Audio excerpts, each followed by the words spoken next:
Lieutenant General officers and soldiers of the Nigerian Army. Welcome you to Nigerian Army Headquarters Conference Room, venue for this important press briefing. This is a press briefing on the Chief of Army Staff, Lieutenant General Boratai's meeting with the Principal Staff Officers, General Officers commanding Nigerian Army divisions, and field commanders held today at this conference room. Today, Monday, the 26th of October, 2020. Ladies and gentlemen, the Chief of Army Staff, Lieutenant General have just finished an important meeting with his Principal Staff Officers, General Officers Commanding, and Field Commanders this morning here at the Army Headquarters Conference Room. At the meeting, the Chief of Army Staff, Lieutenant General made it unambiguously clear to the PSOs, GOCs, and field commanders that there will be no room for disloyalty amongst all officers and soldiers of the Nigerian Army. He directed that they, PSOs, GOCs, and field commanders, must reiterate to all their subordinates that the Nigerian Army is determined to ensure democratic stability in Nigeria as the only panacea for development and progress. General Buratai also said the best system of governance is democracy, and we must all ensure that Nigeria's democracy remains stable and steady. We will not allow any force, elements, or destabilizing agents in or outside our country to set our beloved country on fire. We remain resolute in doing everything possible to ensure that subversive elements, detractors, and other enemies of this great nation do not have their aim and objectives of destabilization. General Buratai further drew the attention of all the participants at the meeting that the events of the past few days in our dear nation have shown the determination of some unscrupulous individuals and groups to destabilize Nigeria by all means. These same unscrupulous individuals, group, and other undesirable elements have hijacked the peaceful end-SARS protest marches, resulting to widespread violence, acts of wanton destruction, and looting of public and private properties in many parts of the country. These acts led to the imposition of curfew in several states of the Federation, he stated. He also said that right from the onset of end-SARS protests, the Nigerian Army has been aware of the grand design by the sponsors of the protest to draw it into the crisis. The plan was to embark on massive propaganda to discredit the military and the government so as to set the people against the Nigerian Army once it is called out to aid the civil authorities. The Nigerian Army, being aware of the devilish plan, was careful not to be dragged in and issued the initial warning through a press release on 14 October 2020 of our resolve to secure and safeguard a united Nigeria.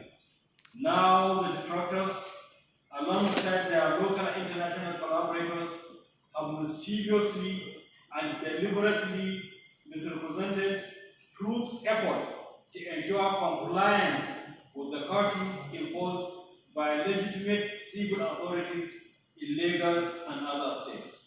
These agitators are falsely accusing the Nigerian Army of being responsible for the activities of miscreants, despite glaring evidence to the contrary.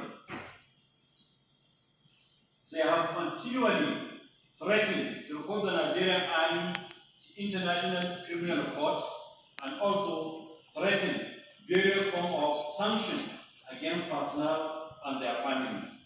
Thankfully, however, a large percentage of Nigerians and international community have started seeing through the smoke screen of falsehood and deliberate misrepresentation of facts being orchestrated by enemies of Nigeria and have corrected their earlier false publications.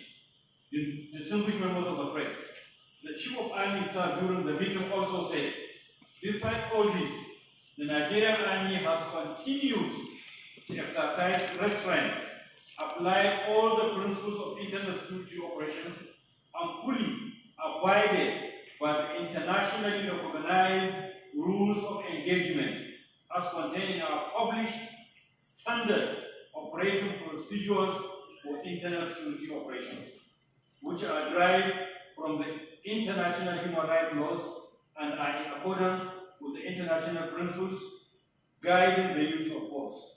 He used the opportunity to emphasize that none of the PSOs, GOCs, field commanders, and other officers and soldiers of the Nigerian Army should be afraid of the International Criminal Court for carrying out their legitimate duties as stated in the 1999 Constitution of the Federal Republic of Nigeria as amended, and other excellent laws, rules, and regulations of Nigeria.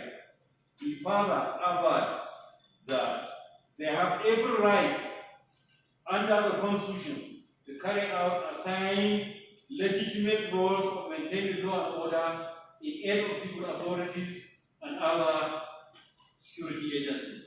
He reiterated that anyone who doubts the commitment of the PSOs, GOCs, and field commanders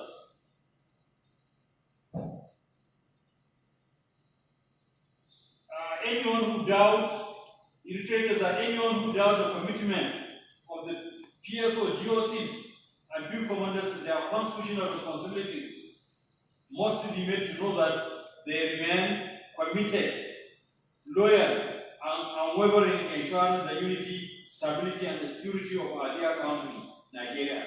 He charged them to show the detractors and other elements of destabilization that they are neither part of them nor in any way supportive of their activities at all times. He directed that any act of arson or attempt to kill or maim any military or security personnel and other law-abiding civilians must be responded to quickly and decisively. According to him, in dealing with any security threat, they must fully cooperate with personnel of the Nigerian Police Force and other security agencies and must ensure that everyone is in full compliance with imposed curfews and other excellent security instructions imposed. General Burke further alerted the PSOs, GOCs, and field commanders that the recent activities by unscrupulous elements have shown their desire to acquire arms and ammunition at all costs from security personnel. No less than 10 AK-47 rifles have been lost to this miscreant in the past 2 weeks across the country, with attendant loss of lives of personnel. He charged commanders to nip in the bud this emerging trend at all costs and directed them to warn their troops on internal security or on guard duties outside the barracks to be at maximum alert at all times and to also deal decisively with any attack on their duty locations. Lieutenant General Borate concluded that there is no choice between a democratically united, strong, and prosperous Nigeria and a nation disunited in a state of anarchy and retrogression. We must all strive for a united, strong, stable, and progressive Nigeria. At the end of the meeting, the PSOs, GOCs, and field commanders resolved to A. Remain loyal to the federal government of Nigeria under President Muhammadu Buhari. B. Ensure the unity and indivisibility of our country. C. Assist the federal government to bring an end to insecurity across the country and to prevent miscreants and criminals from hijacking NSAS protests nationwide. D. Remain focused not to be deterred by any local or international threats. Or E. All commanders have been directed to intensify joint training with the Nigerian police and other assistance security agencies to enhance inter-agency collaboration and cooperation. Finally, I wish to extend the appreciation and best regards of the Chief of Army Staff. You are please requested to give this maximum publicity. Thank you for your attention and safe journey back to your various destination. Thank you.